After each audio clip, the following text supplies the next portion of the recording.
O tema que a gente divulgou nas redes nessa semana foi perdidos, desajuste como realidade insofismável. Perdidos, desajuste como realidade insofismável. Eu vou tomar como base para a nossa reflexão nessa manhã a experiência do filho pródigo. O filho pródigo, você já me ouviu pregar sobre ele várias vezes. O filho pródigo está entre os personagens que eu mais amo na Bíblia Sagrada, por incrível que pareça. O filho pródigo e Tomé, os dois quase sempre apedrejados pelos leitores da palavra, mas eu admiro muito a ambos por causa da minha visão de espiritualidade. Quando eu penso em espiritualidade, eu não penso na espiritualidade do reino preparando o sujeito para vir para a igreja. Eu não penso a espiritualidade do reino preparando o sujeito para trabalhar a sua indumentária, tipo de roupa, seu estilo. Eu não consigo entender a espiritualidade do reino como sendo algo que vai mudar só a minha religiosidade, a minha religião. Se eu adorava naquele lugar, agora adoro nesse lugar.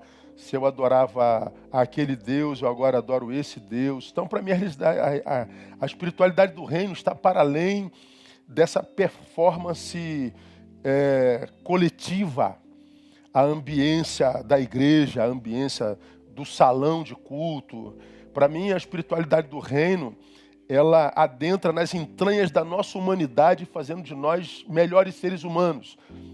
E por que eu acredito assim? Porque se eu me encontrei com Cristo, à luz da palavra eu me encontrei com um caminho que leva ao Pai. Ele quem disse, ninguém vem ao Pai senão por mim. E por que senão por Ele? Porque Ele disse, eu sou o caminho. Então, quando eu me encontro com Jesus, eu não cheguei no lugar onde deveria. Quando eu me encontro com Jesus, eu encontrei o caminho pelo qual eu vou. Jesus é o caminho, ele não é o destino final. Então, quando eu me encontro com Jesus, eu não cheguei, eu iniciei. Então, é uma nova jornada no novo caminho, é conversão. Eu estava num caminho outro, me encontrei com Jesus, abro mão desse outro caminho e sigo o caminho que é Jesus. E quando eu olho para esse caminho chamado Jesus de Nazaré, eu já sei que o meu destino eterno está resolvido. Então eu já sei onde é que eu vou dar. Que é na eternidade com o Pai. Então eu esqueço a eternidade, porque já está resolvido isso. Eu estou num caminho que, se permanecer nele, eu não me perco. E o destino desse caminho já está pronto. Por que eu vou me preocupar com a eternidade se já está resolvido? Não, se eu não tenho medo do inferno, não, eu estou num caminho que não vai dar lá de jeito nenhum. Mesmo que eu queira ir para lá, se eu estiver num caminho Jesus, eu não vou dar lá. E se eu estiver num caminho Jesus, eu vou dar na eternidade com o Pai e acabou. Então, o que eu entendo como a espiritualidade do reino? A espiritualidade do reino, ela define a nossa eternidade, o nosso destino final. E uma vez que isso está destinado, a gente perde o medo de caminhar nesse caminho. A gente caminha com um pouco mais de paz, com aquela paz que excede todo entendimento que Ele promete na sua palavra. A gente caminha com um pouco mais de tranquilidade. A gente caminha com um pouco menos de preocupação, pelo menos com a eternidade. A gente caminha sabendo que se a gente está no caminho, o maligno não toca mais, então não tem que pensar nele. A gente sabe que a eternidade está resolvida, a gente não tem que preocupar com isso. Então a gente só tem que se preocupar e andar no caminho do Senhor. A gente só precisa andar na presença do Senhor. Só isso. Cuidando da nossa vida. Não é? Então, se a gente faz isso, eu acho que nós cumprimos a missão. Então, a espiritualidade do reino, para mim, ela me capacita para o caminho, ou seja, ela me capacita para o dia a dia. Ela me capacita para que eu não me auto-sabote e pule fora desse caminho. Para que eu não seja o diabo de mim mesmo e desista do caminho por causa de meninice, por causa de mimimi, por causa de vitimismo, de coitadismo. O Evangelho me capacita para que eu não atrapalhe a obra que Deus quer fazer na minha vida no caminho. A vida no Evangelho é uma vida ajustada. E quando eu olho para a família do filho pródigo, eu vejo dois filhos perdidos. Perdidos. E vejo o desajuste como uma realidade inquestionável, insofismável naquele lugar. Você conhece a história do filho pródigo? Eu não vou ler o texto todo. O menino cresce e diz assim: pai, me dá parte da herança que me cabe, que eu vou embora. O pai dá a herança dele. Diz o texto, ele vai viver dissolutamente. Quebrou a cara, não estava pronto para a liberdade. Acabou o dinheiro. Começou a passar fome, não arrumava emprego. Foi trabalhar numa fazenda de porcos, mas não tinha salário. Ele foi trabalhar com os porcos para poder comer o que os porcos comiam. E quando ele está no meio dos porcos, ou seja, no chiqueiro, vivendo literalmente uma porcaria de vida, diz a palavra de forma emblemática, caindo porém em si. Ele cai em si quando ele percebe a besteira que ele fez com a vida dele. Quando ele percebe a desgraça que fez consigo mesmo. E aí ele cai em si e diz assim: meu Deus, quantos empregados de meu pai nessa hora estão numa cama quentinha, na sua casa, bonitinho, alimentado, as crianças já devem estar dormindo. São empregados de meu pai e eu estou aqui, dentro desse chiqueiro, alimentado de alfarroba, de lavagem, a palavra é essa, em companhia de porcos. Aí esse moleque que teve coragem para fazer a besteira, ele tem coragem para dizer: levantar-me-ei, irei ter com meu pai, dizer: pequei contra o céu perante ti, já não sou digno de ser chamado seu filho, me faz aí um de seus empregados. Por que eu amo esse moleque? Porque ele teve coragem para fazer a besteira e teve coragem para consertar a besteira que fez. Muitos de nós têm coragem para fazer a besteira, porque no processo da besteira nós temos prazer, mas quando a gente vai parar numa porcaria de vida, a gente não tem humildade, nem hombridade para se levantar e pedir perdão. Prefere viver na mediocridade. Eu gosto desse moleque porque ele faz a besteira por burrice, por infantilidade, por imaturidade, mas na dor ele cresce, vira homem. E ele diz: como homem eu volto e peço perdão. E teve a vida dele reconciliada. Só que o problema da família não acaba aí. Tem um filho mais velho. O filho mais velho está no campo, quando volta tem uma celebração na casa. E ele chama um empregado: o que está acontecendo lá na fazenda? Pô, teu irmão voltou, você não sabe? Teu pai mandou matar o bezerro cevada, tal, para comemorar a festa dele. Ele se entristece porque o irmão voltou. Ele se entristece com a alegria do pai. Ele se entristece com a alegria da casa. Veja, quando a alegria entristece, que coisa doida, né? E ele diz: eu não entro numa festa que não seja para mim. Ele se retira, o pai o vê indo embora, e o pai diz assim: meu filho, onde é que você vai? Eu falei: que festa é essa aí, meu pai? É seu irmão voltou. E ele não queria entrar na festa do irmão. Aí ele diz: pô, o senhor matou o bezerro cevada, o senhor nunca me deu uma galinha. O senhor nunca matou uma galinha para celebrar comigo, o senhor mata o melhor bezerro para fazer uma festa para esse teu filho. Não é meu irmão não, hein? Para esse teu filho que gastou seu dinheiro absolutamente. Aí o pai responde assim: era justo, porém, regozijarmos-nos e alegrarmos, porque este teu irmão estava morto e reviveu. Tinha se perdido e foi achado. Era justo, porque na perspectiva do irmão mais velho, tal festa era injusto, era injustiça. Mas o pai diz: não, a festa é justa, porque tinha um perdido que se achou e um morto que reviveu. Como que eu não vou celebrar a vida de quem estava morto e reviveu? Mas o mais velho não celebrou, não. A história da família do filho pródigo, irmãos, é a descrição de duas vidas desajustadas, perdidas. Uma dessas vidas longe de casa, que é o filho pródigo, que acabou construindo o seu próprio chiqueiro.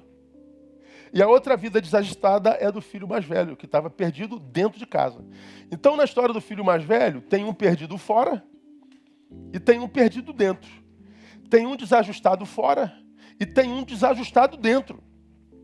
Então, eu e você, nós, podemos viver um desajuste existencial. Nós podemos estar perdidos na história estando dentro da casa do pai e longe da casa do pai. Esse texto, para mim, fala de um desajuste que está para além da geografia. Esse desajuste me faz fazer uma analogia com a igreja de Jesus, a igreja local, entender que tem um monte de gente que saiu dessa igreja e se perdeu mesmo. E está vivendo uma porcaria de vida. E essa porcaria de vida que vive, foi ela mesma quem construiu. E algumas dessas vão permanecer nessa porcaria de vida, talvez a vida inteira, porque não tem coragem, humildade, hombridade para dizer, pai, eu pequei, eu estou voltando para casa. Então fazem opção pelo chiqueiro. Mas também esse texto me dá base para dizer que tem um monte de gente dentro da igreja que está vivendo o mesmo desajuste. Está perdido. Que não consegue se alegrar com a alegria do irmão. Que não consegue se alegrar com a vitória do irmão. É gente que se entristece com alegria, cara. Isso é muito profundo para mim. E como é comum a gente achar gente que se entristece com a nossa alegria. Fala a verdade, irmão. Como tem gente que se incomoda com a tua alegria, que se incomoda com a tua prosperidade, que se incomoda com o fato de você estar bem. Quanta gente que inventa história para dizer, mas também ele está assim por quê? Ela está assim por quê? Não, está assim porque trabalhou, irmão. Está assim porque mereceu. Está assim porque fez por merecer. Como eu tenho dito, cada um de nós está exatamente onde merece. Cada um de nós está exatamente onde merece. Como eu já ensinei a vocês, a bênção de Deus não está no lugar onde a gente está, mas como a gente chegou lá. Então tem gente que está vivendo uma porcaria de vida e merece tal porcaria de vida porque construiu essa porcaria. Tem gente que não está nessa porcaria porque quando esteve lá, amadureceu e voltou para o Pai. Então é questão de postura diante da vida e postura diante do mundo. E é para essa postura que eu acredito que o Evangelho nos foi legado, para me capacitar para passar pelo caminho, sem que eu me auto-sabote e faça o que o filho pródigo na sua imaturidade fez consigo mesmo e que o filho mais velho na sua imaturidade fez consigo mesmo. Então, na história do filho pródigo, nós temos duas vidas perdidas, duas vidas desajustadas, uma vida fora e uma vida dentro. Agora, por que eu digo que essas vidas estavam desajustadas? A diferença delas era a geografia. Uma estava lá fora, a outra estava aqui dentro. Mas a condição era a mesma. E por que a gente vive desajustes como esse? Eles estavam perdidos e desajustados porque eles estavam longe da comunhão com o Pai e com o outro, com o irmão. Longe da comunhão com o Pai e longe da comunhão com o irmão. Porque, veja, o filho chega perto do pai e diz, eu quero meu dinheiro, estou indo embora. Ele está diante do pai, que pode ser a representatividade de Deus, e diz assim, pai, eu sei quem tu és. Eu sei o que é o Senhor, mas eu não quero mais o que é o Senhor. Eu quero o que tem o Senhor. Me dá meu dinheiro. E eu pego o meu dinheiro e me afasto do pai. Eu pego a bênção da prosperidade e me afasto do pai. Não preciso de vida espiritual, não preciso de pai, não preciso de Deus, não preciso de nada. Vai embora. E o que eu acho lindo nisso, irmão, é que o pai ou Deus permite. Eu gosto dessa história, você já me viu falar sobre ela. Na parábola da ovelha perdida, o pastor vai buscar a ovelha perdida. Coloca no ombro e volta, né? Na parábola do filho pródigo, o pai não vai buscar o filho. Já parou para pensar nisso? O pastor vai buscar a ovelha. Na parábola da ovelha perdida. Mas nessa aqui, o pai não vai buscar o filho. Por que o pastor vai buscar a ovelha e o pai não vai buscar o filho? Porque a ovelha estava longe, não por vontade própria. Não era uma decisão da vontade, não era volitiva. Ela estava ferida. E porque o pastor conhece a ovelha, sabe que se ela não está no redil, alguma coisa aconteceu. Tanto é que ele foi lá, curou suas feridas, colocou no ombro e voltou. Mas aqui o pai está vendo que o afastamento do filho é uma ação volitiva, é da vontade. O pai diz assim, se é a tua vontade eu respeito, eu não vou te buscar. Você perde a bênção do colo do pai. Você perde a bênção da presença do Pai. Você trocou o Pai por coisas. Você trocou o Pai por prazer. Você trocou o Pai pelo mundo. Você trocou o Pai. E esse realismo da Bíblia me encanta. Eu sou, por natureza, alguém que não costuma passar a mão na cabeça de ninguém. Eu digo a verdade, dou a quem doer. O sim e o não, para mim, é a mesma coisa. Eu gosto desse realismo da Bíblia Sagrada. A ideia de estar vivendo uma porcaria de vida não rola na Bíblia dizendo: papai me abandonou, por que papai não me tira do chiqueiro, por que papai não vem me buscar? Porque é uma opção sua. E a Bíblia não engana ninguém. Quem prega outra coisa diferente disso está enganando você. Gosto desse realismo. Ele fez opção por quebrar a comunhão com o Pai. Ele fez opção por quebrar a comunhão com o irmão. Por isso está perdido, está desajustado.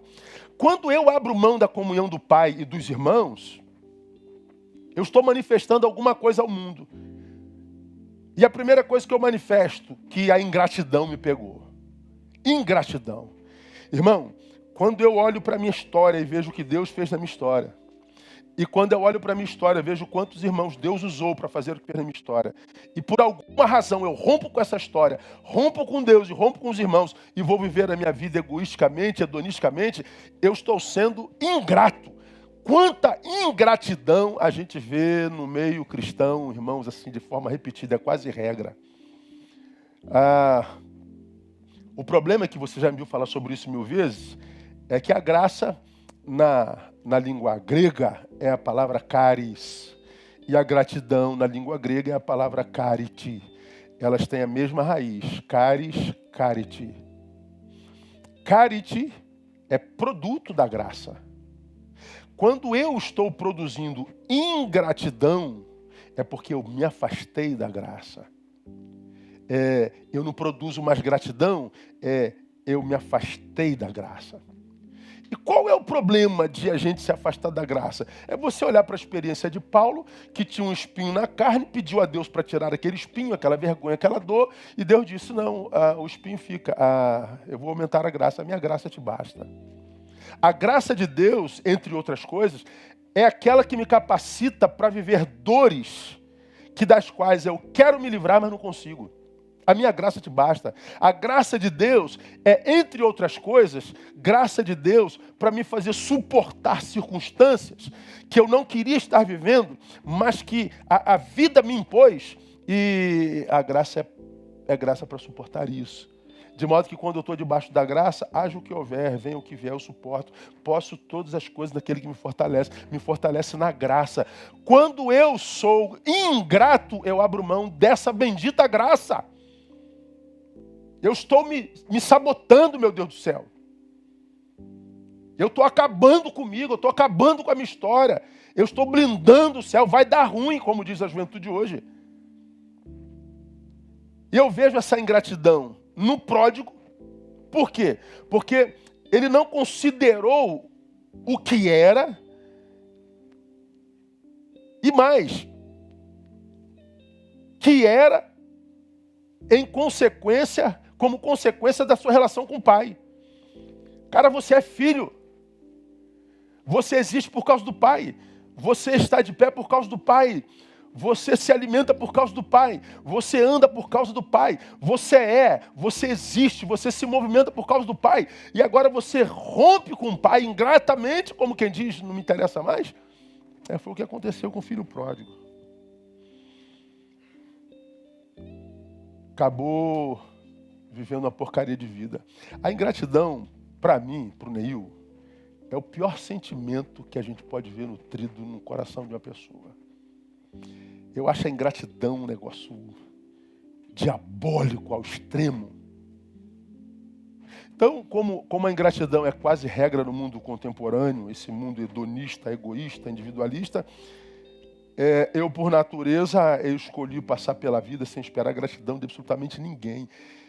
Eu cumpro a minha missão, eu faço o que me compete no caminho, eu nunca espero receber absolutamente nada em troca. Nada. Eu não espero um obrigado, pastor, obrigado, Neil, obrigado, varão. Nada, eu não espero nada. Quando vem, opa, glória a Deus. Pô, mas não é um modo pessimista de ser, pastor? Não, é um modo realista de ser. É um modo preventivo de ser. Preventivo. Porque se Deus nos dá graça para discernir o tempo, nos dá graça para lidar com esse tempo. Não foi assim sempre. Mas eu e você sabemos que como sociedade, como raça humana, a gente está piorando demais. De modo que, como eu pretendo morrer velho e com saúde, a gente tem que criar algumas estruturas existenciais para que a gente não permita que o outro nos invada e nos adoeça. E a ingratidão adoece demais. Pois bem, se a ingratidão pegou, não tem jeito. O chiqueiro te aguarda. Aí aqui cabe uma análise de cada um de nós. Olha para a tua vida, veja se você não deve pelo menos um obrigado a alguém na tua existência. Veja se você não tem que ser acusado por rompimento de ingratidão. E a gente simplesmente cospe no prato que comeu, a gente diz que se dane, a gente não quer saber de nada e toca o barco como se nada tivesse acontecido. Não, irmão, céus e infernos estão te vendo. A tua ingratidão é semente. E isso vai te encontrar lá na frente. Lá na frente te acha.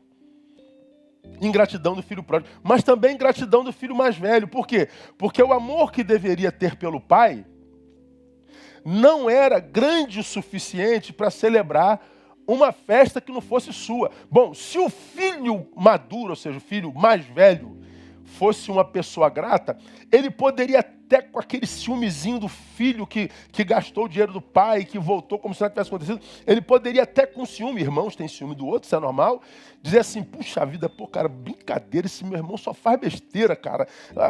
Pô, tinha que dar uma surra nele, não uma festa. Ok, pô, mas meu pai tá feliz pra caramba. Eu vou entrar nessa festa por causa do meu pai. Eu amo ver meu pai feliz. Então eu abro mão da minha tristeza, do meu ciúme, da minha raiva do meu irmão, mas eu vou celebrar a festa do meu pai. Mas o filho mais velho também era egoísta, também era ingrato. Se a festa não é para mim, eu não entro em festa. Pois é, tem muita gente que não consegue viver festa na vida porque não celebra a festa de ninguém. Ninguém. Não se alegra com ninguém. Não celebra a vitória de ninguém. De ninguém.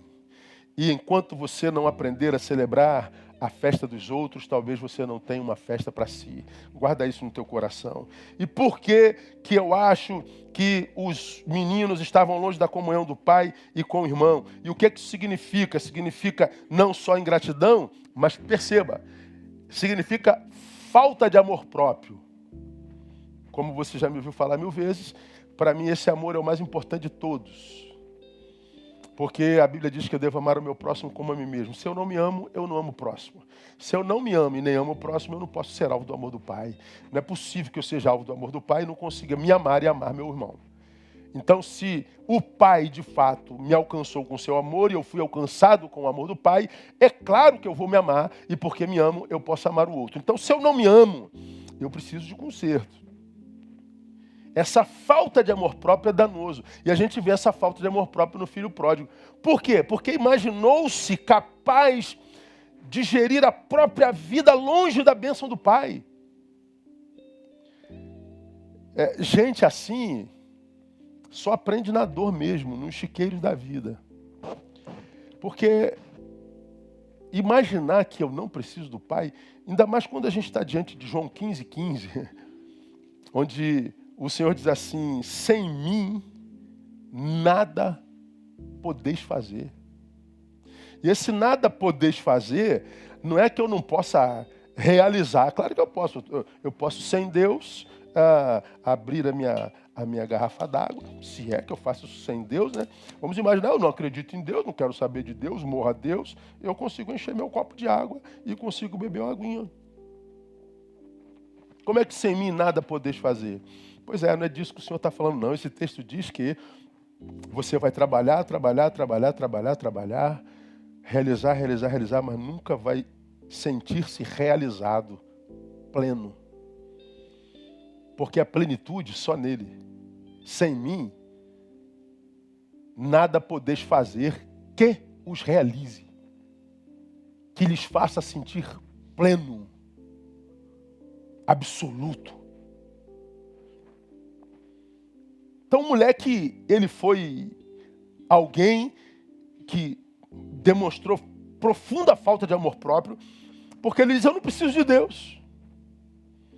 Estava vendo um filósofo badalado aí no Brasil, num vídeo dizendo por que ele é ateu. Aí diz que já foi daqui, já foi da igreja tal, mas eu nunca vi um ateu tão religioso, tão envolvido com as coisas da religião, da Bíblia, da arte e de tudo mais. E digo mais, você imagina que num mundo tão exibicionista como o nosso, tão narcisista, uma pessoa que se disse ateu a vida inteira e que foi badalado por isso, se viesse a crer, iria dizer que agora crê? Ele seria estraçalhado. Eu garanto a você que tem um monte de gente que crê, mas se esconde atrás do não crer para vender imagem de intelectual. Eu conheço um monte de gente que se diz ateu e quando a corda aperta busca conselho em gente que crê e cuja fé é tida como fé equilibrada. Imaginar que a gente pode gerir a própria vida longe da bênção do Pai é falta de amor próprio. Mas eu vejo essa falta de amor próprio também no mais velho. Por quê? Porque ele não enxergava a pobreza pela qual passou quando da ausência do irmão. Se o irmão que dividia os afazeres da fazenda com ele foi embora, os afazeres dele multiplicou. De modo que quando o irmão vai embora, o meu tempo é regredido. O meu esforço é aumentado. O meu cansaço aumenta. Gente que não consegue perceber que existem algumas pessoas das quais a gente jamais deveria se afastar. Porque a gente empobrece literalmente.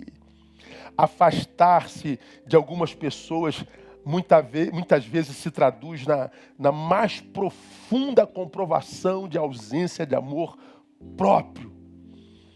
E aí, o filho mais velho não percebe o quanto ele empobreceu com a ausência do irmão, de modo que o irmão vai embora e ele ainda celebra. Ô Jesus, dá vitória ao teu servo. Como isso se repete, né?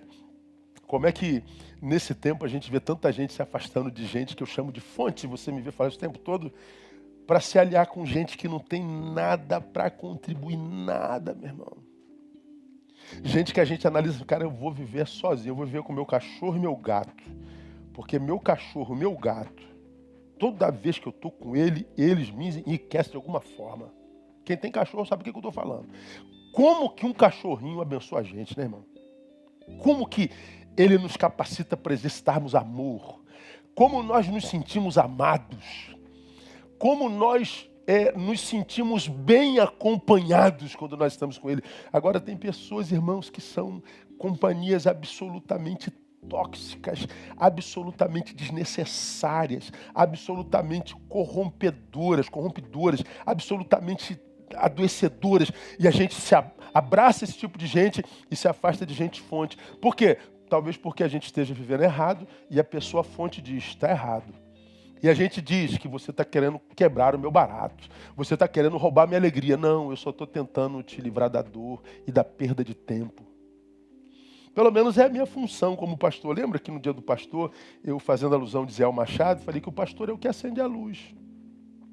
O pastor aperta o interruptor. A gente acende a luz porque quando acaba a luz em casa, à noite, a gente mora naquela casa há 30 anos e na sala tem a mesinha de centro. Mesmo morando ali há 30 anos, sem luz, a gente bate com a canela na mesa de centro. Pô, Nil, tu não sabe que essa mesa está aí há 30 anos? Sei, mas está sem luz, a gente bate assim mesmo. A gente calculou errado, né? O corredorzinho é desse tamanho. Não, já passou. Pum, bate na canela. Pois é, o pastor ele acende a luz. Quando eu prego assim, muitas vezes efusivamente, mas com verdade, você ouve daí a proporção do lugar onde você está. Agora, toda vez que a gente fala, é só para apertar o interruptor. Olha o que você está fazendo com você. Você está se afastando da comunhão do Pai. Você está afastando-se dos irmãos. Você está se afastando do altar. Você está se envolvendo com gente que não contribui em nada. Com gente que te afasta de Deus. Com gente que só alimenta o bicho que há em você. Com gente que só alimenta essa carne que te afasta de Deus, mas você não se alimenta com gente que alimenta a tua alma, com gente que pega na tua mão e te devolve ao altar, com gente que pega na tua mão e que bota o dedo na tua cara e diz, o teu lugar não é aqui, é ali, na presença do Pai. Essa gente, a gente não deve se afastar dela jamais. Tem que morrer na presença dela. Porque são elas que nos ajudam a manutenir a nossa melhor versão. Por que eles estavam desajustados com a vida? Porque estavam longe da comunhão com o Pai e longe da comunhão com o irmão. E o que isso quer dizer? Que certamente sofreram uma evidente desconfiguração. Os dois. Por quê? Porque no reino de Deus, família vem sempre em primeiro lugar, precede a tudo.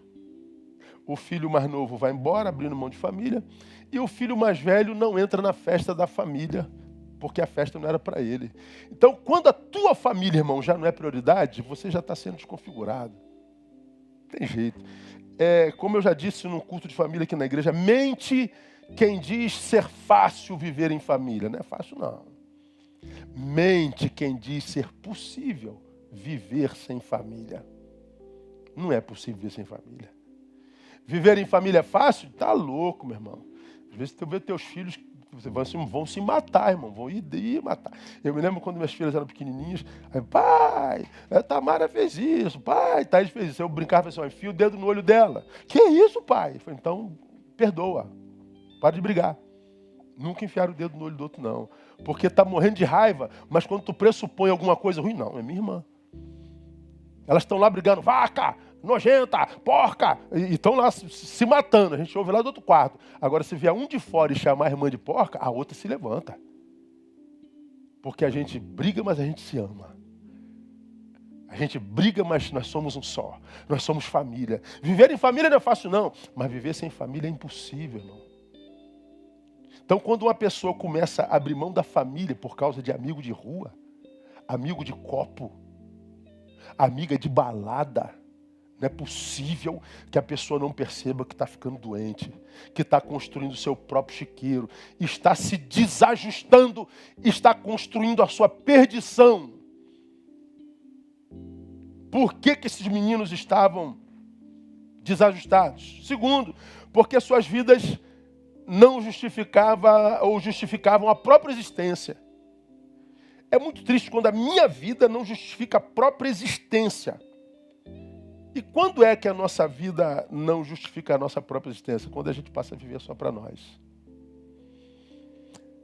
Lá no Éden está dito, não é bom que o homem esteja só. Não é bom só porque a solidão me assola. A solidão já é uma desgraça. Não é projeto de Deus para nós. Mas por que não é bom só? Porque eu tenho talentos que só podem ser desenvolvidos se eu tiver com. Porque eu tenho sentimentos, o amor, por exemplo, que só pode ser desenvolvido se eu tiver com. Que eu tenho potencial de aprendizado que só vão ser desenvolvidos se eu tiver com. Que eu só vou poder fazer uma boa autoanálise se eu estiver com. Porque para enxergar a ilha tem que sair da ilha. Então alguém fora de mim, muitas vezes enxerga em mim coisas que eu não consigo enxergar. Então quando eu vivo sozinho, eu tô enterrando potencialidades, eu estou enterrando talentos, eu estou enterrando capacidades que, se não desenvolvidas, se manifestam em mim como angústia, meu Deus do céu. Angústia, potencial não desenvolvido por causa da vida que vive para si. Gente, eu posso falar disso com tanta propriedade, como diz hoje o lugar de fala. Eu não gosto de estar com gente. Eu sou um aborto da natureza como pastor. Quando Deus me chamou dizendo, você vai ser pastor. Eu falei, como que eu vou ser pastor? Eu não sou apaixonado por gente, não. Assim, gosto de estar em bando. Vamos sair com quem hoje? Eu não sou assim. Eu gosto da solidão. Pastor está com saudade? Não, saudade de quase ninguém. Vamos sair para conhecer gente nova? Eu não tenho vontade de conhecer gente nova, não. Que isso, pastor? Eu sou assim, eu sou meio doente mesmo, eu sou meio maluco, desajustado com esses valores aí e tal. Aí Deus disse, você vai ser pastor. Como que eu vou ser pastor, Deus? Eu vou lidar com multidão, tu vai superar. Ó, o pastor que Deus me fez, cara.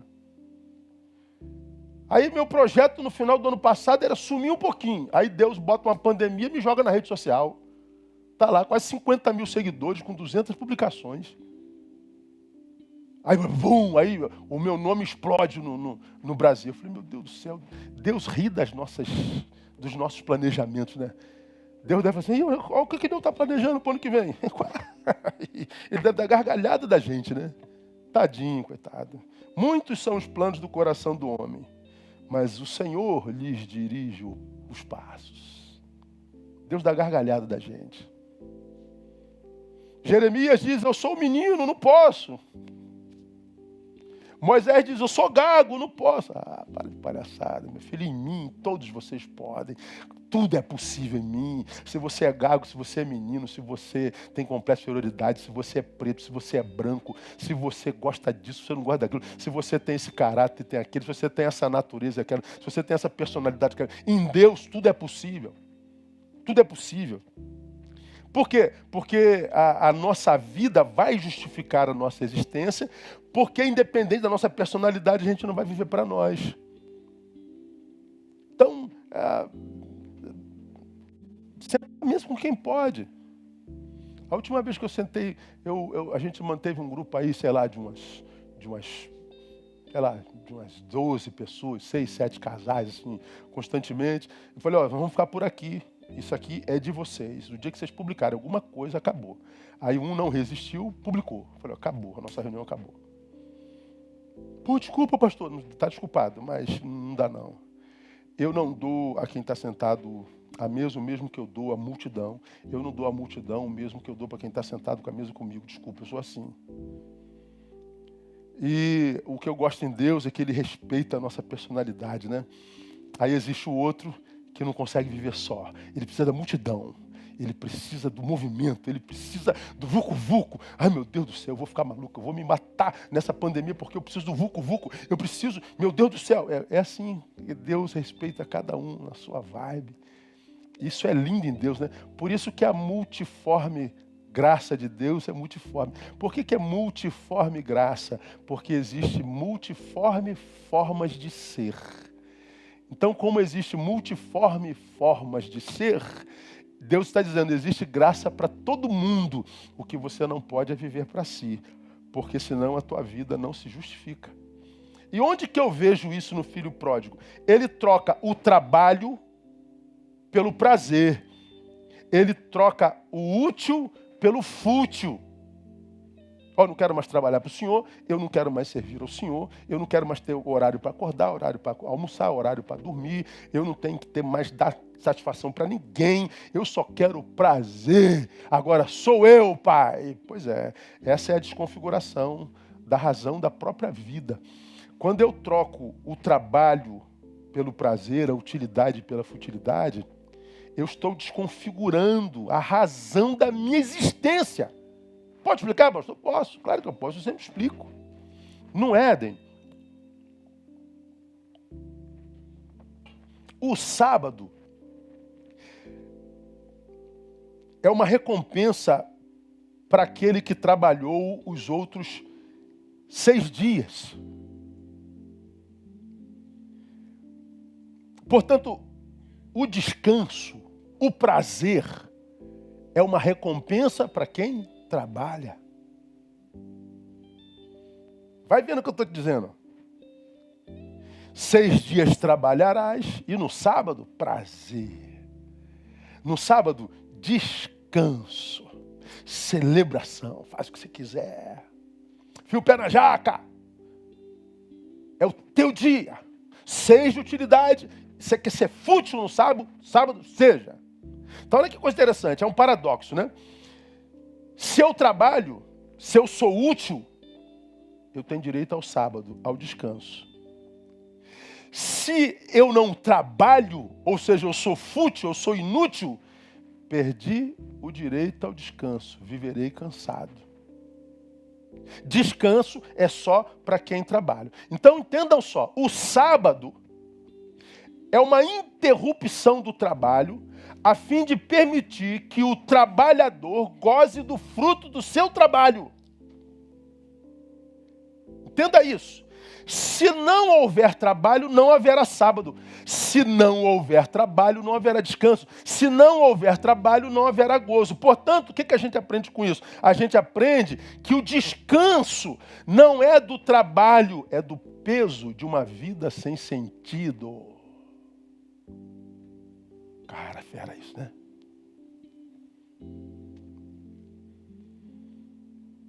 Vida sem sentido é a que existe só para si. Rapaz, como é que isso aqui é forte, hein? Trabalhei de segunda-feira a sexta, descanso sábado. Também. Mas não é disso que o texto está falando, não. Não trabalhei de segunda a sexta. Fui um inútil, fui um fútil. Então não vou conseguir descansar sábado. Mas não tem nem do que descansar, fui fútil. Não fazer nada cansa. A inutilidade cansa. A vida sem sentido cansa. Quer descansar? Quer ter gozo? Quer ter prazer? Dê sentido à tua vida. Por que para mim eles eram desajustados? Porque fizeram opção por uma vida que não justificava a própria existência. O mais velho trocou solidariedade por egoísmo e ciúme. Essa festa é para o meu irmão? Não entro nessa festa. Egoísta. Comprei meu carrinho, amigo. Parabéns. Eu já tive um carro melhor que o teu. Tem um maçadinho aqui, né? Tem. Ele, em vez de celebrar, não, ele vai achar um risquinho na porta. Amiga, perdi 10 quilos. Ficou uma... Como é o nome daquilo? Tem uma celulitezinha aqui, amiga. É desgraçada. Mas eu perdi 10 quilos, eu te falei. Mas ela engordou 2, boba. Ela vai olhar para a celulite. Dá para entender o que eu estou falando, dá, irmão? Dá sim. O mais velho trocou a solidariedade pelo egoísmo, pelo ciúme, pelo despeito. Temos que aprender a celebrar a vitória dos outros. Porque quando eu celebro a vitória dos outros, eu estou me capacitando para celebrar a minha e ter convidados na festa. Vamos terminar? Por que eu digo que esses dois estão desajustados? Terceiro, porque coisas para eles se tornaram mais importantes do que pessoas. Não quero saber de pai e irmão, eu quero coisas. O que o dinheiro pode comprar. Isso é o mais novo. Seu irmão voltou, o irmão não interessa, matou o bezerro cevado, coisas. E por que isso é um mal? Por que isso é uma desgraça? Porque retira do ser humano o seu valor intrínseco.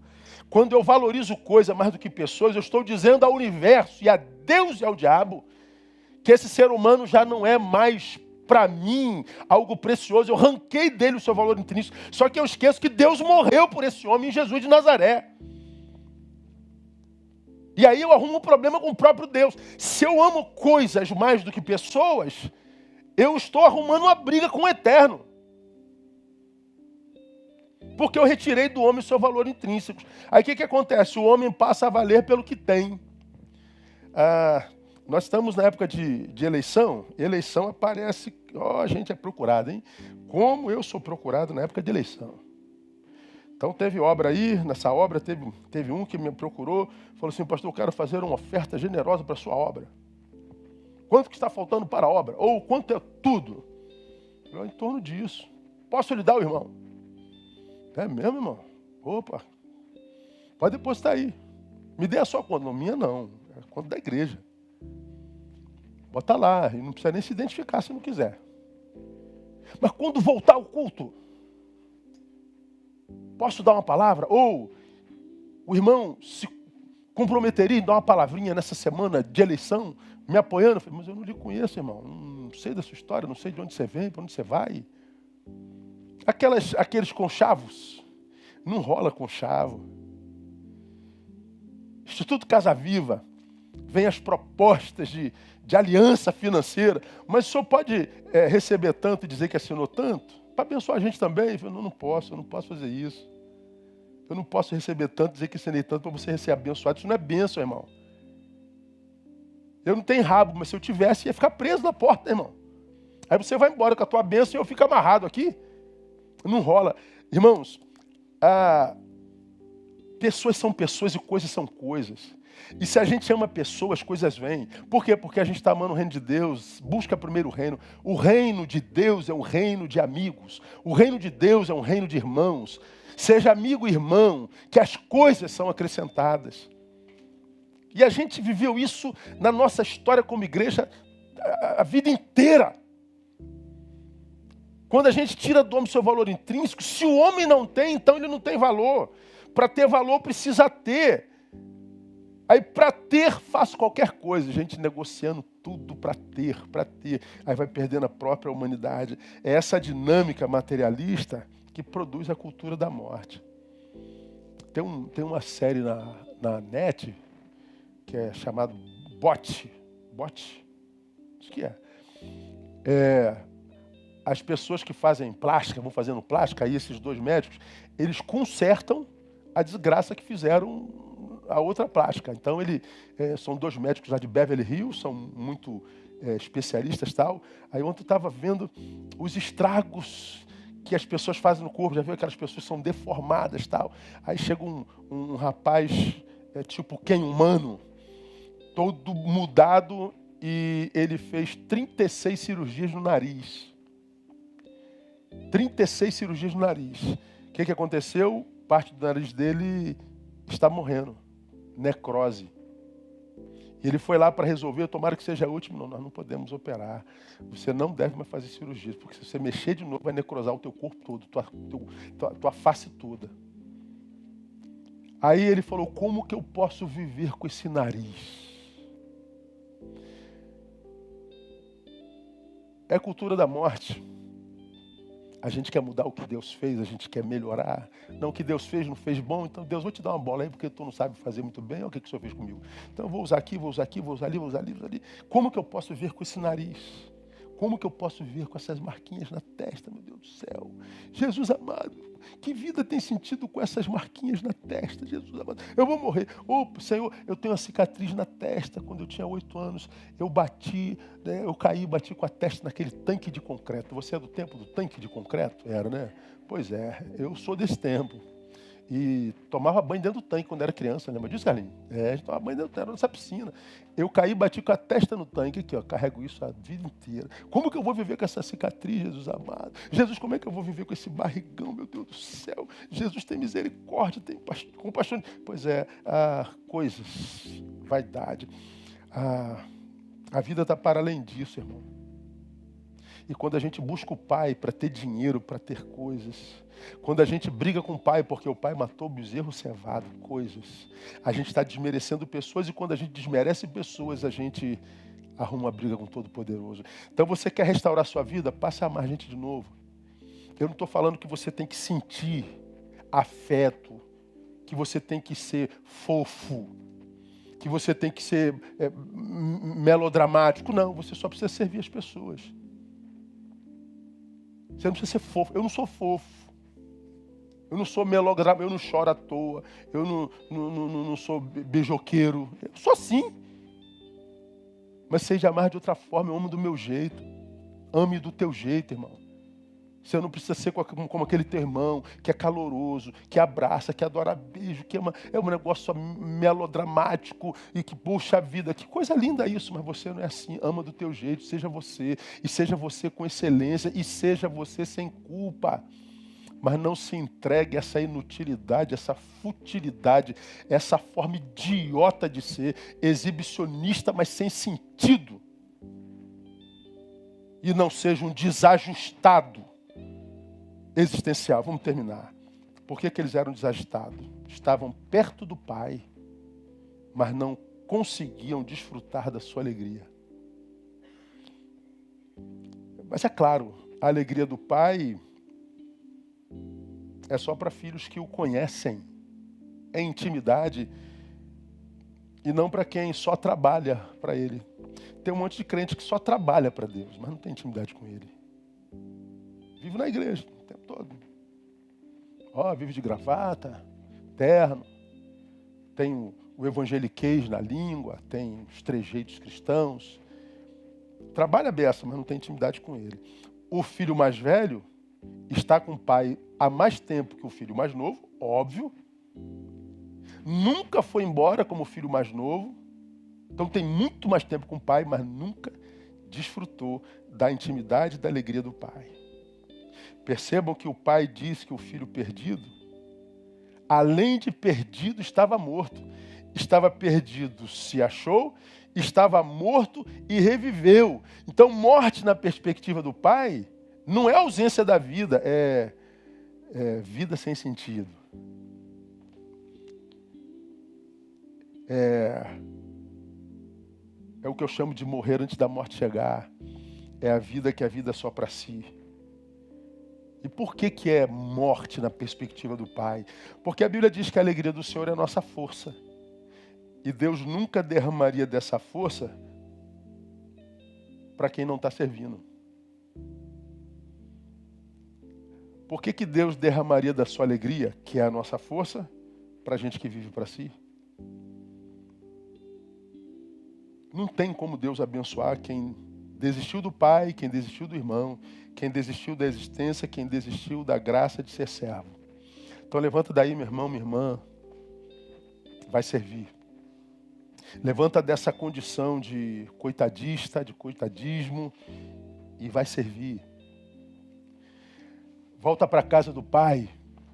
Tantos de vocês que certamente estão me ouvindo aí, estão longe da casa do pai e estiveram longe da casa do pai cheio de razão.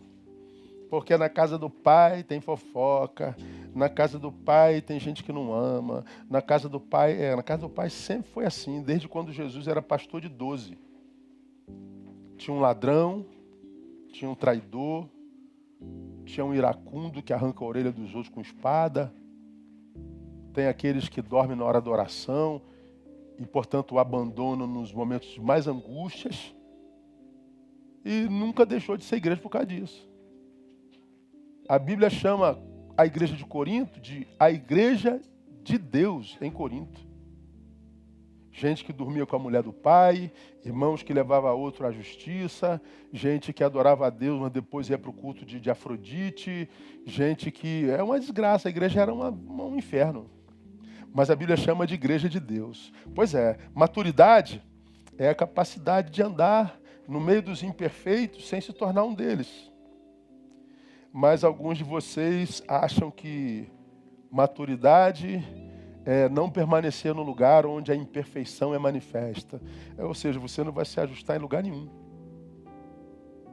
Porque você sai da igreja, vai para o clube do bairro. Tem um monte de politicagem lá também. Você sai da igreja, vai para a torcida organizada. Vai dar no mesmo. Você sai da igreja, vai para a balada do trabalho. Vai dar na mesma coisa. Um monte de imperfeição. Então eu prefiro estar num lugar chamado Igreja de Jesus Cristo, que da qual eu nunca espero perfeição, até porque eu faço parte dela. E agradeço a Deus por ter me tirado essa ilusão de que a igreja pode ser perfeita. Porque se você se afastou dos irmãos por causa da imperfeição da igreja, você foi traído por tuas ilusões. Porque a sua palavra diz que joio e trigo vão crescer juntos. E só quem separa ele no final. Então, meu irmão, se há imperfeitos na igreja que tem que sair, são eles, não eu. Tem um monte de gente errada na igreja, que saiam eles, eu não. Um monte de fofoqueiro na igreja, saiam eles, eu não. Tem um monte de adúlteros na igreja, saiam eles, eu não. Porque eu não vou fazer como o filho pródigo, me afastar do pai, me afastar dos irmãos e da comunhão e construir o meu chiqueiro existencial. Então que nessa manhã Deus possa mudar a tua sorte porque mudou a tua visão. Porque senão vai continuar perdido. E quem está me ouvindo daí, dessa multidão que está aqui no ar, sabe que está perdido. Quem está perdido sabe que está perdido. Quem está longe do Pai sabe que está longe do Pai. Quem está longe da comunhão sabe que está longe da comunhão. Você cria um monte de desculpas para justificar o teu distanciamento, mas você continua sabendo que está longe. Então volta. E você não precisa esperar a Igreja Batista Betânia abrir para voltar, não. Você pode se reconciliar com Deus aí onde você está nesse instante, dizendo: Pai, eu quero voltar para Ti, eu quero voltar para o rebanho. Eu quero estar em comunhão mesmo que seja online. Eu não quero ser só um espectador. Eu quero fazer parte desse corpo. E você vai ver que como filho pródigo, você voltando, o pai vai estar de braços abertos. Continua filho. Foi desobediente, filho desobediente. Filho que cresceu na dor, é filho que volta obediente. Então, desobediente e obediente continua filho, não existe ex-filho. Então, volta para casa hoje e você vai ver que a tua história começa a mudar. Vamos orar? Que Deus possa abençoar você. Pai, obrigado. Obrigado por essas milhares de gentes que estão aqui linkados conosco. Obrigado porque eu tenho certeza plena que teu Espírito alcança centenas destes nessa manhã, que se sentem desajustados desse tempo, porque longe do Pai, longe dos irmãos. Livra esse meu irmão e minha irmã desse desajuste e permita que eles consigam voltar à comunhão, a se tornarem um membro do corpo, no corpo, para o corpo. Que essa manhã, Deus, seja uma manhã de restauração, de comunhão, de intimidade contigo. Que tu possas, com esse meu irmão, minha irmã, começar hoje, nessa manhã, a reescrever uma nova história, como foi cantado aqui nessa manhã. Uma história marcada pela tua presença. Uma história marcada, ó Deus, pela tua bênção, pela tua mão. Muito obrigado, Deus, pela graça de estarmos em comunhão com os nossos irmãos, mesmo nessa distância pandêmica. Deus, como o meu coração se alegra em ver a saúde da tua igreja, mesmo longe. Que coisa linda, Pai, é ver Betânia. Que coisa linda, Pai, é fazer parte dessa comunidade imperfeita. Uma comunidade cheia de vacilões, uma comunidade cheia de imperfeições, mas uma comunidade cheia de amor, de graça, de maturidade, de servos. Uma igreja, ó Deus, cheia de gente boa, de gente imperfeita que não resolveu usar a sua imperfeição para ser inútil. Somos imperfeitos, mas úteis. Muito obrigado por essa graça. Receba nosso louvor e a nossa gratidão. Nós oramos e abençoamos o teu povo no nome de Cristo Jesus, nosso Senhor. Amém e amém.